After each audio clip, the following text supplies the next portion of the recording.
Good morning, everybody. It's Becca Switzer coming at you this morning with a lesson that I've learned over the last few years and just some tactics that I'd like to share with you in regards to breaking negative cycles. And we all are guilty of having negative cycles in our lives. That could be anything from patterns of eating. We just can't quite seem to kick our junk food habit, or cigarette smoking, vaping.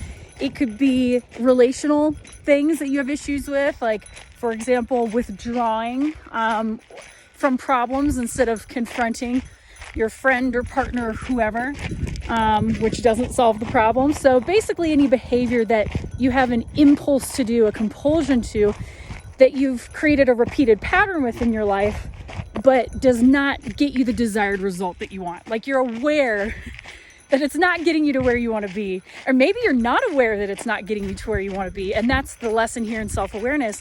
And you want to create change in your life. So I'm going to share some personal stories and anecdotes just about my own personal experiences and how I've been able to navigate creating change in my life in difficult situations and patterns that I've created. So the first thing is this, like, we have to cultivate self-awareness. And it sounds so obvious, but it's really difficult for a lot of people to cultivate self-awareness, because what it requires is 100% personal responsibility. Like, you have to turn around, and instead of looking externally in the world and saying that other things or other people are triggers, you have to acknowledge that I am the common denominator here. And what I am doing is creating a problem for me, or creating a problem for other people, or whatever it is. And so it requires self-awareness in noticing, witnessing, and acknowledging something that you are doing.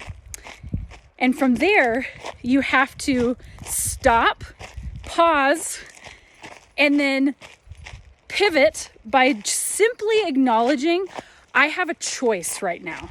I'm about to do this thing, but I have a choice. And I'm going to share a personal story. I struggled with eating disorders, anorexia, bulimia, just the whole buffet of eating disorders, no pun intended, all throughout my 20s. And there's still things that I struggle with even today in my 30s. But one of the things I struggled with the worst at one point in my 20s was like binge eating. I would binge, and then I would either feel like shit or I would throw up, and it was just horrible. It was a horrible cycle. I literally couldn't stop. It was like I was defenseless against food. And finally, one day, I was going to reach, like, it was that time of day, I was going to go and eat how God knows how many pieces of chocolate or whatever it was. I think at the time it was Russell Stover's. There were just so many candies I had stashed away in this drawer. And I went to reach for it. And in that moment, for the first time, I stopped. And I stopped, my hand was literally in the drawer, and I looked at it, and I had this moment where I was like, hold on a second. I don't want to do this anymore. I know what happens next. I eat 47 of these, I feel like shit, and then I either am bloated and full of inflammation, or I throw up, and I hate that too. This never leads anywhere good. And I noticed in that moment, I was like, I have a choice. I can make a different choice right now. The moment is right here.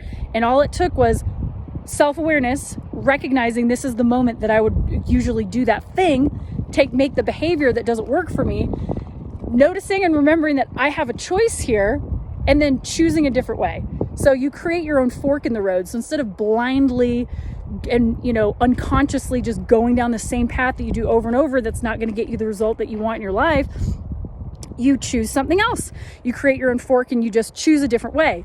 And ever since then, I was like, holy crap, I have a choice every time. And that doesn't mean that I made it perfect every single time, and I still had episodes and things like that. But for the first time in my life, I cultivated self-awareness, and I was able to make a different choice. So this really does apply to anything in your life, whether it's personal relationships, romantic relationships, health and fitness, finances. Hey, this is where I would go and spend money on another lottery ticket, or this is where I would go, and because I'm sad, I'm going to buy, another shirt that I don't need, shopping feels good or whatever it is. Or maybe it's like, this is where I would get really defensive with my partner and I would shut them down when they come to me with a problem because I don't want to feel like I did something wrong. Okay. But every single time, we know where that leads. More debt, a worse relationship with my partner, make my partner feel bad, I get fatter, right? Like whatever it is.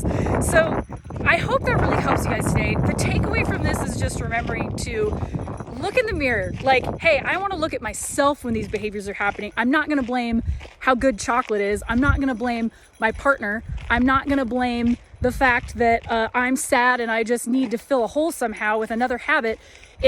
I am responsible for my actions, and I am 100% responsible for the results I'm creating in my life. Therefore, I have a choice right now to choose a different way. So recognize that this thing that I normally do doesn't work. It doesn't work. Why would I ever do it again? When has it ever worked for me? When has fighting ever worked for me? When has binge eating ever worked for me? When has accumulating more debt ever worked? It never has. And so with that knowledge, you can start to make different choices. I hope that helps you guys here today. That's been a huge lesson in my life. Thanks for letting me share vulnerable moments with you. But I love you guys. Keep it crunchy out there. I'll catch you on the next one. Bye.